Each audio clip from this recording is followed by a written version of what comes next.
ক্ষমা প্রার্থনা করা, আল্লাহর কাছে ফিরে যাওয়া। আরবি শব্দটি হলো তাওবা। কোরআনে বহু বহু স্থানে এর উল্লেখ আছে, কিন্তু আমি মূলত একটি স্বীকারোক্তি দিয়ে শুরু করতে চাই। সেটি হলো পৃথিবীর কোনো মানুষই কিন্তু তাওবার ঊর্ধ্বে নয়। আমাদের কেউই নয়, আমাদের কেউই এমন অবস্থানে নেই যে আমাদের আল্লাহর কাছে ক্ষমা চাইবার বা তার কাছে আমাদের কমতির জন্য ফিরে যাবার প্রয়োজন নেই। যেখানে রাসূলুল্লাহ সাল্লাল্লাহু আলাইহি সাল্লাম আমাদের বলেছেন যে তিনি নিজে স্বয়ং আল্লাহর নিকট ইস্তেগফার করেন, তিনি আল্লাহর কাছে প্রতিটি দিন ৭০ বার বা তারও বেশি ক্ষমা প্রার্থনা করেন। তাহলে কিন্তু এমন চিন্তা করার কোনোই সুযোগ নেই যে আমরা আল্লাহর কাছে ক্ষমা চাওয়ার ঊর্ধ্বে উঠে গেছি। এখন বিষয় হলো, অনেকে ভাবতে পারেন যে আল্লাহ রসুল সাল্লাল্লাহু আলাইহি সাল্লাম কেনই বা ক্ষমা প্রার্থনা করবেন? কারণ ক্ষমা তো চাওয়া হয় যখন আপনি কোনো খারাপ কাজ করেন। কেনই বা তবে ইব্রাহিম আলাইহিস সালাম বলবেন ওয়াতুব আলাইনা? তিনি মাত্রই আল্লাহর ঘর নির্মাণ করলেন, আল্লাহ তাকে বিশ্ব মানবতার ইমাম ঘোষণা দিলেন, মূলত তাকে গ্র্যাজুয়েট করে দিলেন, আর তার দুয়াতে এলো ওয়াতুব আলাইনা, আমাদের তওবা কবুল করুন। কিসের জন্য তিনি তওবা করছেন? এটা কিন্তু খুবই গুরুত্বপূর্ণ প্রশ্ন।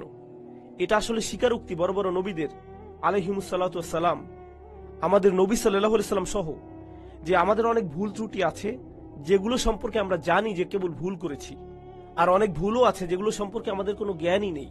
আল্লাহ আমাকে আপনাকে আমাদের নিজেদের চাইতেও ভালো করে জানেন। এমনকি আমি আপনি যেই ভালো কাজগুলো করি সেখানেও ত্রুটি থাকে।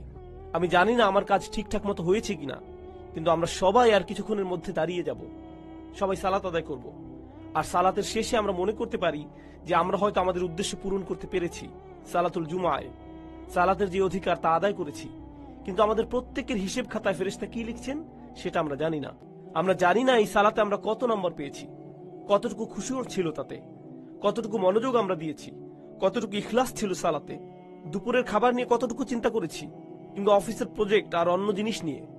তাই বাহ্যত দেখে মনে হচ্ছে আমরা সবাই সালাত পড়েছি, সবাই একই দিকে ফিরে, সবাই কাতারবদ্ধ হয়ে দাঁড়িয়েছি, সালাতের শর্তগুলো পালন করেছি আমরা।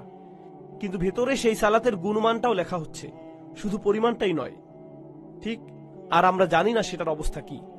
তাই আমরা যে ভুলগুলো সম্পর্কে জানি সেগুলোর সাথে সাথে যেগুলো সম্পর্কে জানি না সেগুলোর জন্য আল্লাহর কাছে ক্ষমা চাই। দুটোর সম্মিলিত অবস্থাই হলো এটা। আল্লাহর নবীদের ক্ষেত্রে দেখুন, চিন্তা করুন, আল্লাহ রসুল সাল্লাল্লাহু আলাইহি সাল্লামের চাইতে কে বেশি আল্লাহ আয্যা ওয়া জাল্লার দাস হিসেবে তার দ্বীনের সবচেয়ে বেশি খেদমত করতে পারেন? আলাইহিস সালাতু ওয়াস সালাম। কিন্তু তিনি নিজেও সারাক্ষণ চিন্তা করতেন, হয়তো আমি যথেষ্ট করছি না, হয়তো যা করছি তাতে হচ্ছে না, আল্লাহর কাছে আমার ক্ষমা চাইতে হবে আমার সর্বোচ্চ সক্ষমতাটুকু দিয়ে দিতে না পারার কারণে।